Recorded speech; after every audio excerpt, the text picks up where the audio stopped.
Ray, you want to come up now? Okay.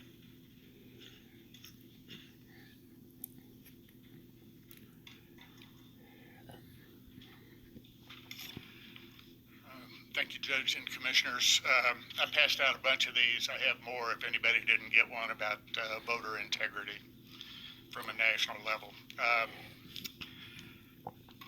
want to start with a quote from Thomas Jefferson, and our problems are much worse than what we've addressed here. When once a republic is corrupted, there is no possibility of remedying any of the growing evils but by removing the corruption and restoring its lost principles. Every other correction is either useless or a new evil. I was not here 2 weeks ago at this hour. I was down in Austin at Bob Hall's legislative briefing. He had some world-class experts there, including the guy to write the first program. He was a Democrat who wrote a program for a Republican, and it flipped the votes so that he won, and that was like prior to, I think, the turn of the century, maybe just after. So anyway, the information that was presented there is at texasfirst.org. There's over a 5-hour presentation, just like what Dr. Boudreaux was talking about. He pulled somebody from the audience, well, just sitting there, and told him what to do, and they totally flipped the election results. So this problem is extremely huge. And it started in October 29th of 2002 with the Help America Vote Act. And anytime anybody needs help voting, we know we have a problem.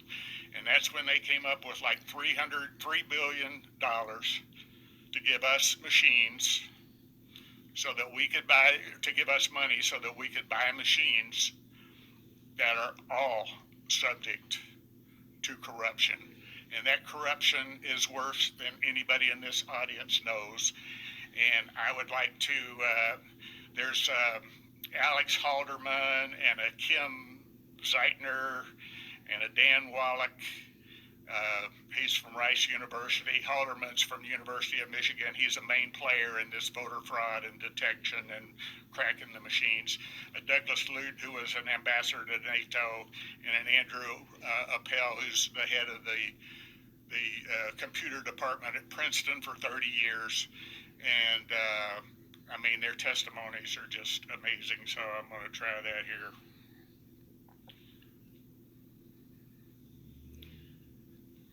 America's voting machines are vulnerable because my colleagues and I have hacked them repeatedly. We've created attacks that can spread from machine to machine like a computer virus and silently change election outcomes.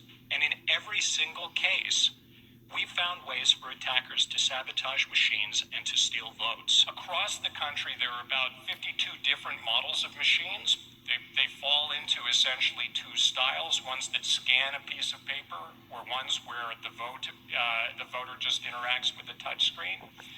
And many of them have been analyzed now by researchers looking for security vulnerabilities.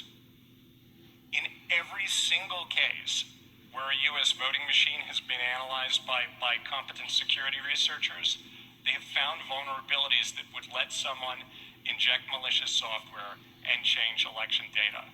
Every single case. The better or the more efficient way of hacking machines would be to subvert them all through the machine that's used to actually program those machines. So prior to each election, the county election office or the voting machine vendor will actually program memory cards for that election. It tells the machine who are the candidates, what are the contests being decided, and that gets inserted into the voting machine. If you can subvert that machine that is used to program those memory cards, then you can pass rogue software to the voting machine. Voting machines are not connected to the internet. This is something that you hear all the time in the U.S. from election officials. Unfortunately, it's not actually true. And many new voting machines come with 4G wireless modems so that they can be connected to the internet from the polling place in order to upload the results faster. Now, to me, that sounds crazy. Why would you want to put your voting machines on the internet right in the middle of Wrap the it on election, up. potentially at the most vulnerable? Yeah. Thank you. I'm speaking on, is that 6 minutes? I'm speaking on both 2 and 5. Right. I'm almost done. Okay.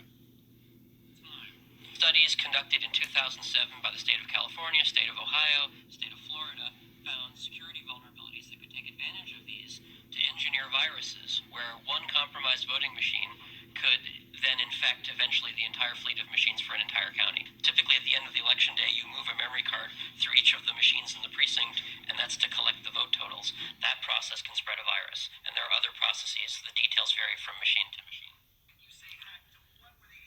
So anyway, that last guy was Professor Wallach at Rice University, so he would be a good contact that's nearby. I would also like to address a local issue with our last U.S. representative and our current one. They differ diametrically on the use of machines. Louis Gohmert says he's a capital judge, capital punishment judge, and he has the data to convict basically on the use of these machines. Judge Moran twice publicly has mentioned that he's okay with paper and machines. We have to get rid of the machines. And we have to go, okay, before 2002, we were set up on precincts, 3,000 people across the United States, so that we could hand count on election day with paper by people that in the precincts. And David Stein is here, and so those precinct chairs are the ones that need to organize their precincts and set up their voting location in that 3,000 person precinct.